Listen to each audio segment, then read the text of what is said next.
Assalamualaikum warahmatullahi wabarakatuh.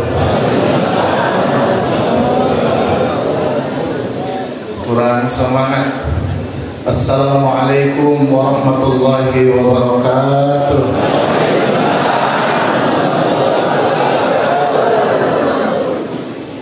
Alhamdulillahilladzi faddalana ala katsirin min ibadihi al-mu'minin. اللهم صل على النبي الهاشمي محمد وعلى آله وسلم تسليما. قال الله تعالى في كتابه المبين وهو أصدق القائلين: أعوذ بالله من الشيطان الرجيم.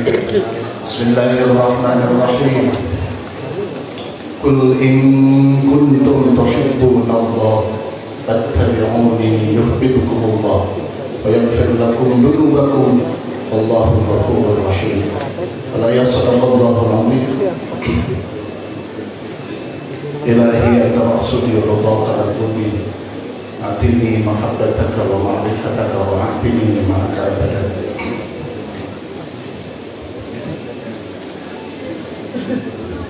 Hadapan berlaku kita semua, Syekhina wa Murabbi Ar-Rahina Sayyidi Syekh Muhammad Abdul Qadir Saifullah Mas'ud Al-Qadiri Al-Maqsadani Al-Muttaqi Al-Karam Al-Mukamil Al-Wafaq Al-Mujaddid Al-Qutbu As-Samadani Al-Mahdi Radiyallahu anhu wa qaddasallahu sirrah wa qaddasa sirrana bisirrihi Al-Fatiha. A'udzu billahi minasy syaithanir rajim. Bismillahirrahmanirrahim. Alhamdulillahi rabbil alamin arrahmanir rahim maliki yaumiddin. Iyyaka na'budu wa iyyaka nasta'in. Ihdinas siratal mustaqim. Shiratal ladzina an'amta 'alaihim ghairil maghdubi 'alaihim waladdallin. Amin. Pemirsa Umi, para peserta, hadirin, ikhwan akhwat, para pecinta kesucian Allah, rahmatullah, sehat semua?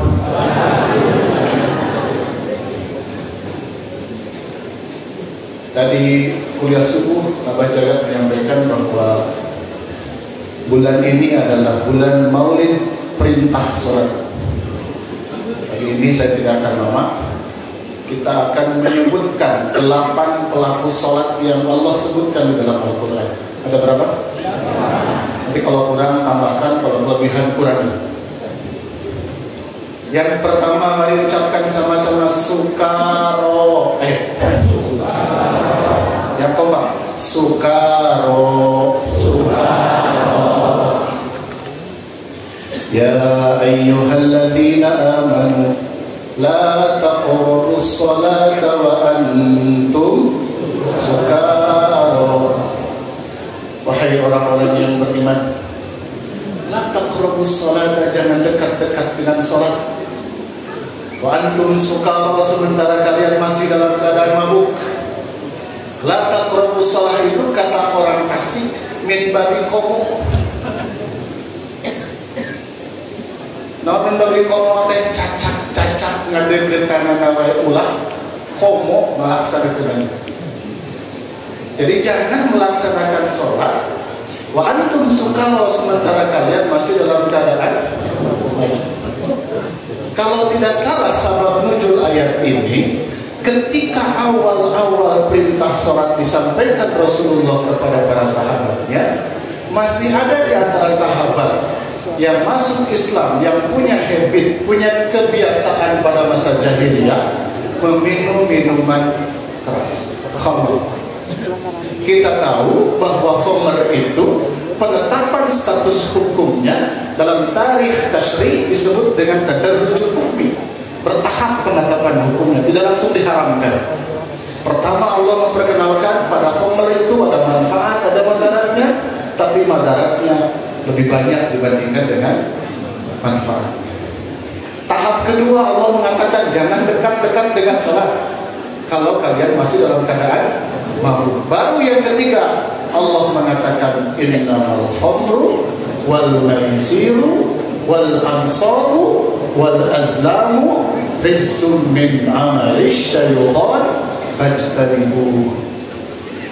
Baru dengan tegas Allah mengatakan jauhi, haram maksudnya. Ikhwan rahimahullah, yang sukaro ini, kalau kali ini susah kita jadinya.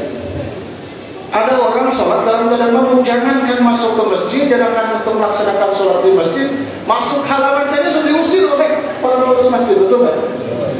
Tapi kalau kita lihat tafsir-tafsir Isani, yang dimaksud dengan sholat dalam keadaan mabuk itu orang yang sedang sholat fisiknya, tapi hatinya mabuk dengan selain Allah.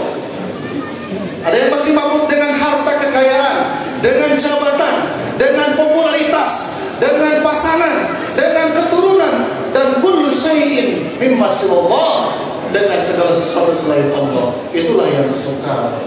Kita masih begitu? Allahu Akbar. Duhur sholat, berat hujan, ingat Allah, ingat jemuran. Jangan ada dusta di antara kita. Ingat Allah, ingat jemuran. Benar Bapak suka jemur? Ibu-ibu. Ini yang pertama, suka. Yang kedua kita bersama. Kusala. Ya.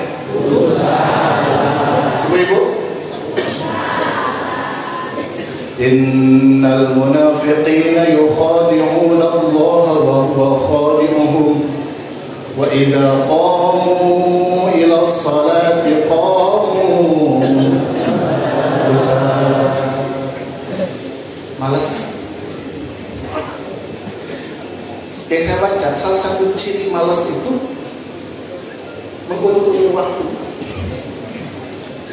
Tadi kuliah subuh, ingin dimudahkan segala urusan sholat awal waktu, bahkan bukan sholat awal waktu, sholat setiap waktu.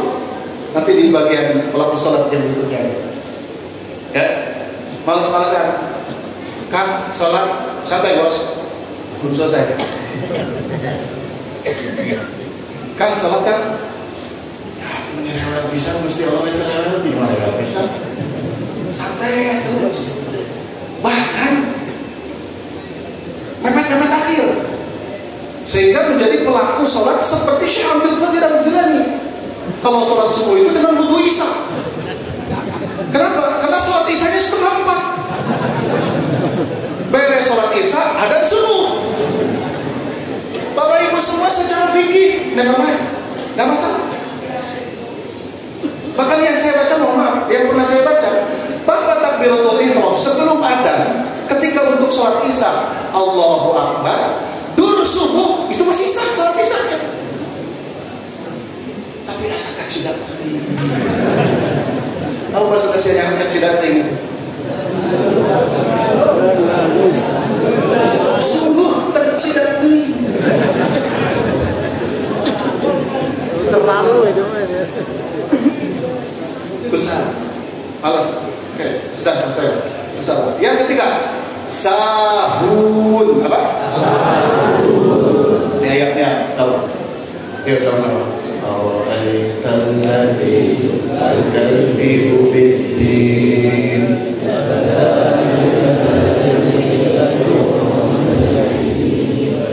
Wala yahuddu ala ta'amil miskin. Terus musallina alladzina hum an salatihim sahun.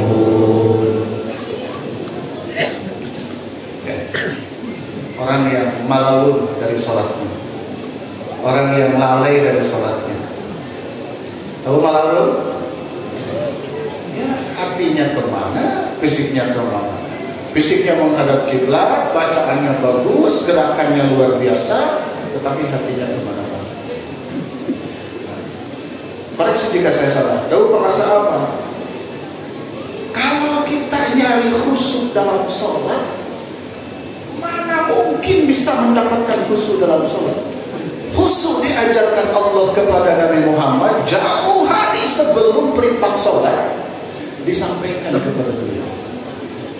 Jadi kalau kita nyari khusyuk dalam sholat, susah. Itu apa? Yang pertama tadi? Yang pertama. Bangun. Yang pertama? Yang kedua? Salat. Yang ketiga? Sahun. Yang keempat? Huzuwan wa la'iba. Huzuwan إذا ناديتم إلى الصلاة اتخذوها khuzullah walahiba. Jika kau menyuruh mereka untuk melaksanakan sholat, mereka memperlakukan sholat itu khuzuan walahiba, sebagai bahan candaan dan sendaguro.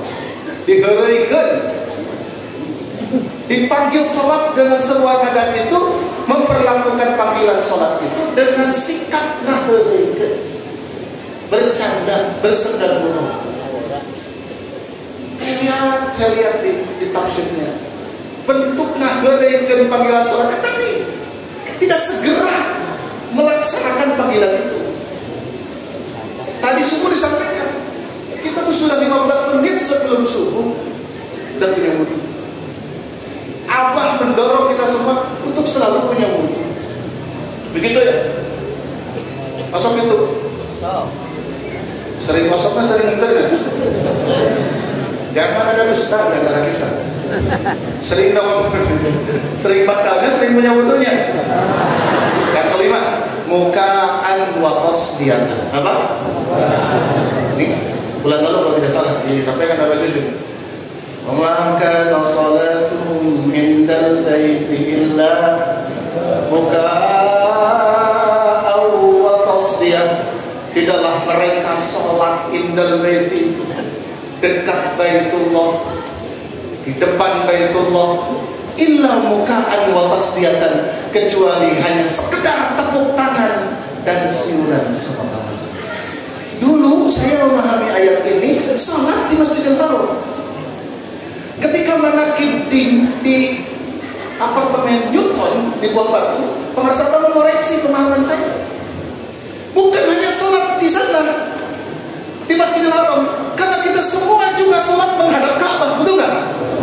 Jadi not just in Masjidil Haram, bukan hanya sekedar di Masjidil Haram, tetapi di mana saja kita sholat. Kalau hati kita tidak hadir bersama Rabbah hadzal bait, maka sholat kita hanya mukaan wa qasdiyatan, hanya tepuk tangan dan siulan sembarangan. Kenapa selalu dilekatkan dengan Baitullah, dengan Masjidil Haram? Karena proses perjalanannya panjang, ngantri nunggunya luar biasa, biayanya lebih besar, bahkan kalau hajatan sebelum berangkat walimatus safarnya lebih mahal dibandingkan perjalanannya, biasanya begitu.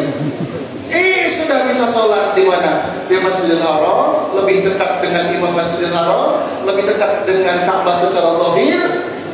Allahu Akbar. Kalau nantinya jadi orang balik ke Indonesia, jadi saya balik ke Indonesia dipanggil Pak Haji, Pak Ucup, jong-jong weh, Pak jong-jong, noyot weh, Pak Ucup, noyot weh, Pak Haji Ucup, saya mahal bos haji teh, pakai haji dong. Saya di Kota Bandung, kalau daftar hari ini tunggu 19 tahun lagi baru bisa berangkat. Di Kota Bandung. Maka di daerah Makassar itu sudah 30 tahunan antrian. Maka isu pemerintah kemarin itu mau digeser jatah-jatah di Jawa itu kemana? Ke sana, ke Makassar, ke Makassar. Isunya, tapi setelah ditetapkan dengan DPR tidak jauh. Mukaan atas kelihatan. Satu, apa tadi? Yang kedua, metode nutan. Yang ketiga, sahur. Yang keempat, terus mukaan atas kelihatan. Ini yang 5 ini yang sholat-sholat tidak ada efeknya kepada pribadi. Ya. Orang bilang STMJ. Apa STMJ? Sholat terus, siap juga jalan. Nah yang 3 terakhir ini yang keren. Yang pertama khosyi'un, apa? Qad aflahal mu'minun alladzina hum fi shalatihim khosyi'un. Khusyuk itu apa? Nangis. Bukan. Khusyuk itu bukan nangis. Meskipun boleh jadi salah satu reaksi dari khusyuk itu orang jadi nangis. Betul ya? Kiai macam kiai berdunia tadi. Mani khusyuk pisan sholat, lain khusyuk aing geus tabrakan tadi. Motor tapi tidak naon. Khusyuk itu apa? Tahu arti bacaan sholat? Bukan. Kalau khusyuk itu tandanya tahu arti bacaan sholat, bagaimana mereka yang tidak paham bahasa Arab berarti tidak akan pernah bisa khusyuk sholatnya selama-lamanya. Betul nggak? Khusyuk itu apa? Konsentrasi? Belum tentu. Konsentrasi dia, tapi kapok itu rokaat kesalahan. Nah, khusyuk itu kata Allah dalam Al-Quran, "Alam yakni lilladzina amanu an takhsha'a qulubuhum." Zikir khusyuk itu. Alhamdulillahilladzi faddalana ala katsirin min ibadihi. Ini orang-orang pelaku salat khusyuk kita semua. Alhamdulillahilladzi. Ya kan? Betul, instrumen khusyuknya sudah diberikan oleh guru kita. Tinggal di-on-kan, tinggal diaktifkan. Kalau itu mohon maaf, mari kita meraba diri kita sendiri. Jangan begini, ya. Harus kita harus mawas diri. Jangan begini. Ininya ada jangan khusyuk salatnya. Terus khusyuk, terus talqin khusyuk. Betul, instrumen khusyuknya sudah dikasihkan kepada kita. Tapi kita mengaktifkan nggak? Tapi gitu. Mengaktifkan itu atau tidak? Saya sering menggambarkan. Kalau saya punya handphone, ya. Kalau saya punya handphone ini, ya, di sini ada beberapa aplikasi, ada Grab, ada apa aplikasinya di sini. Kalau saya tidak mengaktifkan aplikasi itu, apakah aplikasi itu hilang dari handphone saya? Tidak, karena sudah diinstalkan oleh guru kita kepada diri kita sudah ada. Kalau kita mengupdate dengan cara mengaktifkan seluruh itu, maka itu akan berfungsi dengan baik. Betul? Betul kita dengar. Yang kedua, yuhafidhu. Yang keberapa? Ketujuh. Yuhafidhun. Walladzina hum 'ala shalawatihim yuhafidhun. Mereka orang yang beriman itu orang yang memelihara salatnya. Satu, melihara waktunya. Yuk, kurang tinggalkan kita lihatkan kepada orang lain bahwa belajar thariqah semakin disiplin waktu sholat di awal waktu. Betul ya? Siap semuanya? Ya. Paksakan. Yang kedua, pelihara kesucian diri kita, badan kita, pakaian kita, dan tempat sholat kita. Pastikan tidak. Ini bapak-bapak nih, mohon maaf ya, bapak-bapak nih yang masih punya kebiasaan buang air kecil sambil berdiri, cu. Ibu-ibu tuh kacau. Bapak-bapak, cu. Wah, hebat. Atau malu. Waktar yang masih kencing sambil berdiri ngacau. Tidak ada. Tidak ada yang ngacau. Yang suka buang air kecil di urinal ada? Kembalikan detik ini kan? Ngacung cuma ngacung. Iya aja ngacung lagi. Pak, mohon maaf. Kalau kurang hati-hati, itu percikan air kencingnya balik ke pakaian kita. Betul nggak? Nah kalau kita pakai pakaian itu, najis loh pakaiannya.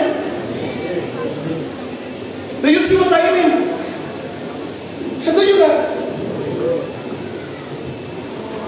Hati-hati. Nah itu pelihara. Yuhafidh itu memelihara kesucian pakaiannya. Kesucian pakaiannya. Mohon maaf, nggak salah. Abah saya dulu lihat saya ketika kelas 1 sanawiyah buang air kecil di jamban sambil berdiri, digebuk, pakai balukang pelepah kelapa yang sudah copot, digebuk. Si ada anak setan, gebuk. Saya kan agak pintar sedikit, kalau saya anak setan, berarti bapak saya. Tapi saya tidak. Itu teringat sampai sekarang, Bapak Ibu. Maka sampai sekarang saya tidak bisa kencing itu sambil berdiri. Serasa terus diawasi oleh balukang itu. Kalau harus ngantri ke jamban, ke WC umum, ya, dan posisinya berdiri, nggak jadi aja, nggak mau gitu. Jadi kalau ke jalan itu bukan ada lancingan, lami gitu kan. lama. Kecuali kalau standing gitu ya, tidak pakai apa-apa, bisa berdiri. Nah, jaga pakaian kita, jaga tempat sholat kita, harus suci. Ini yang kedua. Yang ketiga, menjaga hati kita. Ada irtifati ila ghairillah, tidak larat diri kepada selain. Ini yang keberapa?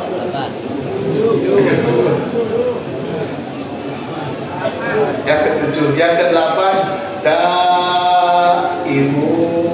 Apa? Ini sholat sepanjang waktu. Adakah sholat sepanjang waktu? Secara fikih ada. Inna sholata kanat 'alal mu'minina kitaban mawquta, sudah ditentukan waktunya. Sholat sepanjang waktu itu sholat sandeng-sandeng. Apa? Apa artinya sandeng-sandeng itu? Ini ilmu mahal, dan saya masih ingat ketika saya waktu dasar kelas 2 SMA, saya mendengar sandeng-sandeng itu penjelasan dari para sahabat. Dulu di Suriah di dulu. Sandeng itu bukan selamanya, tapi satuan waktu terkecil itu sandeng. Kalau di bawah jam ada apa? Ada menit, di bawah menit ada apa? Ada di bawah detik ada apa? Ya apalah namanya begitu. Nah kalau misalkan di bawah menit, di bawah detik itu ada satuan terkecil. Nah setiap tak tak tak tak tak tak tak. Nah sandeng itu tak tak tak tak tak. Jadi sandeng mengetek tak tak tak tak tak. Makanya setiap endeng terus sholat, jadilah kita sebut selama-lamanya. Tidak ada endeng kecuali kita sholat di dalam. Tidak ada endeng. Tidak ada satuan waktu terkecil kecuali kita sholat di dalam. Apa itu? Zikir di dalam hati kita. Sholatnya sudah assalamualaikum warahmatullahi wabarakatuh. Assalamualaikum warahmatullahi wabarakatuh. Alhamdulillahilladzi adhaba 'anna al-hazan. Inna rabbana ghafurun syakur. Selesai. Karena sholat itu muftatahatun aqwalun wa af'alun, muftatahatun bil takbir wa muftatahatun bil taslim. Rangkaian kalimat gerakan yang dimulai dengan takbiratul ihram diakhiri dengan salam, ya, dengan syarat rukun dan kaifiat yang benar. Kalau sudah salam selesai sholatnya. Tapi yang daimun apa? Yang hatinya selalu salat. Saya lupa artinya apa. Selagi orang hatinya ingat kepada Allah, maka dalam kondisi apapun, maka itu dihitung sholat. Alhamdulillahilladzi qaddara ala katsirin min ibadihi mu'minin. Dan ini menjadi eksepsi, pengecualian Allah atas karakter dasar yang dilekatkan kepada manusia yang disebut dengan halu'ah. Apa? Halu'ah itu kata orang Tasik rumahu, mengeluh. Itu dia, keluh kesah. Wa khuliqal insanu halu'ah idza massahu syarru jazua wa idza massahu khairu manua illal musallin. Terus alladzina hum ala salatihim daimun. Manusia diciptakan Allah halu'ah, selalu berkeluh kesah. Ketika dikasih kesulitan dia menggerutu, ketika dikasih keluasan dia enggan berbagi dengan orang yang ada sekelilingnya. Illal musallin, kecuali orang-orang yang sholat, alladzina hum ala salatihim daimun, mereka yang selama-lamanya sholat. Kita semua alhamdulillahilladzi faddalana ala katsirin min ibadihi mu'minin. Itu sudah ditekan-tekankan oleh guru kita semua, melekat dekat dengan kita semua, seperti perangkok nempel dengan amplopnya. Ya Allah, ya kali ini mana lagi yang akan kita dustakan. Begitu. Dulu mah membayangkan ini, masya Allah, bener ya. Tujuh diajak tafsir Jalalain itu kumaha, gitu ya. Artinya kumaha memaknainya. Mereka muter gitu, sampai mohon maaf ya, mohon maaf. Dulu ketika di pesantren, kayaknya akam tuh tahu, bingung saya. Jadi kumaha gitu. Kata beliau, terus pokoknya kalau katanya itu kayak ngerti nama di luar ya. Sampai begitu kan. Kalau kamu gitu penjelasan itu, kerung wajah dari itu gimana? Ya Allah. Atau terus tamat dulu ya kalau kata arti makin luar. Begitu. Masya Allah. Terus nanti di sini kita semakin didekatkan, dimudahkan, ceramahnya lebih mudah, lebih praktis, lebih dekat dengan pemahaman kita masing-masing. Atau pemahaman begitu. Ini 8 persoalan.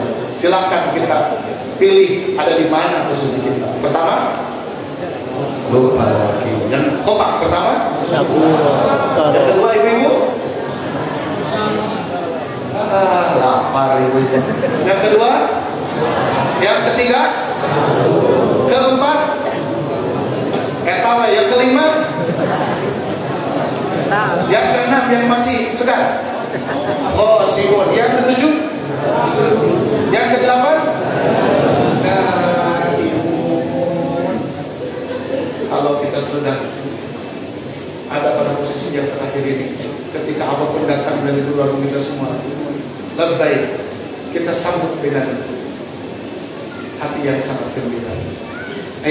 Bapak Ibu semua, atas doa semuanya, alhamdulillah wa syukur alhamdulillah, kita punya satu lembaga pendidikan baru di Sirna Rasa, Akademi Bisnis Sirna Rasa. Tepuk tangan untuk kita semua. Mari membangun tanggung jawab khidmat, mengabarkan kepada yang lain untuk bergabung di sana, anak-anaknya, keluarganya, menjadi mahasiswanya, atau menjadi bagian dari tenaga pendidiknya untuk satu prodi manajemen informatika. Begitu. Mari semuanya. Di STID sudah sedikit lagi mau menjadi usang. Mohon doa semuanya. Kami dikuatkan, diistiqomahkan betul dengan bimbingan para sahabat, para pelaksananya, disolehkan semuanya. Amin. Ini kerja kita semua.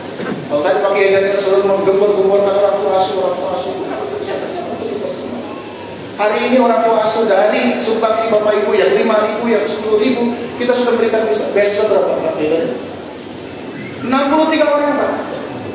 Kita tidak harus ngantri KIP seperti orang lain Pak Abud. Beri KIP-nya dicerak sekian, dipotong sekian, nggak ada ceritanya di Sirna Rasa. Atas turunan kita semua tanggung RT semua, sudah 63 orang itu dibiayai dari dana orang tua. Saya menyampaikan lima yang besar ini atas kekompakan kita semua. Apa yang susah kalau kita bersama-sama? Betul nggak?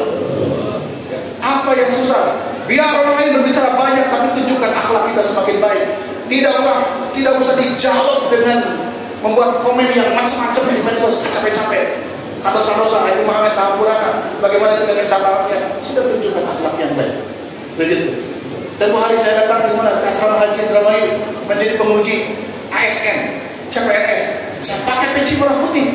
Pas mereka, muridnya awal aus ya. Salaman.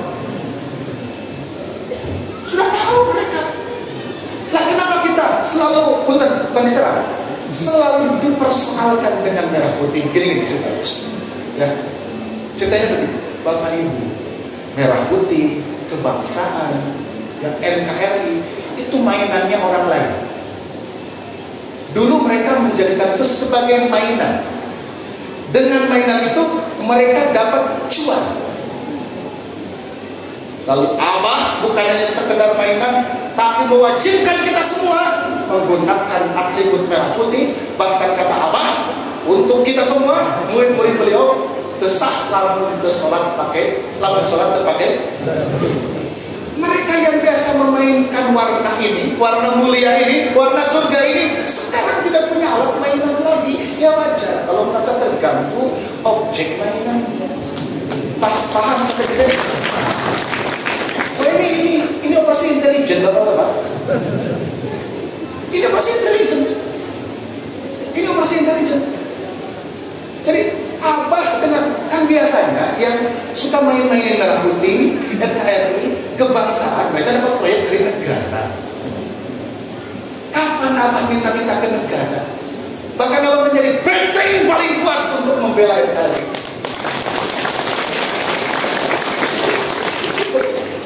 Nggak usah berkata-kata, cukup pakai merah putih, sudah selesai.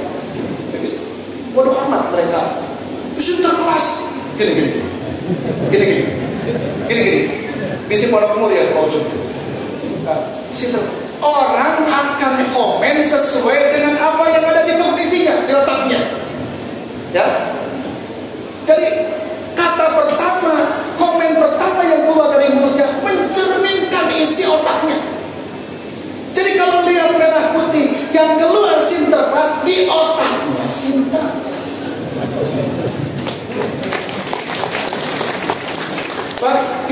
pakai berapa. Kalau lihat ada orang pakai Scoopy perempuan, janda lain, di otaknya janda. Itu sudah masuk psikologi, Pak. Apa yang dikomenkan pertama kali itu mencerminkan isi otaknya. Pakainya dia. Jadi apa yang sekarang? Keluar, Pak. Itu mencerminkan apa yang pikiran. Kalau di sininya adalah kecintaan kepada negara, ketika misalkan lihat dalam wih, subhanallah, kecintaan terhadap bangsa dan negara sampai kau gunakan bercukur darah. Itu santai. Kalau kamu mengatakan, seneng sih, tapi kok mirip-mirip Sinterklas. Otakmu isinya, kau usah digituin. Itu buat kita saja, santai-santai. Terima kasih. Terima kasih ya, aku jadi tahu kamu sekarang. Dan dari mana lu kamu? Dari kata-katamu. Terus apa yang kamu tahu? Aku tahu ya. Ya bercandain aja. Ya, kan gak usah jadi ribu-ribu. Jadi berantem akhirnya kan jadi terpancing kita gitu. Santai. Cukup pakai saja berakhlak yang baik, tunjukkan kata-kata yang baik, perilaku yang baik. Polos aja, santai-santai. Semoga kita istiqomah. Amin ya. Mari membuat hikmat semampuan kita masing-masing. Jaga parkir, jaga keamanan, bersihkan sampah. Itu ruang hikmat yang sangat luas bagi kita semua. Allahumma waffiq ila aqwamil. Assalamualaikum warahmatullahi wabarakatuh.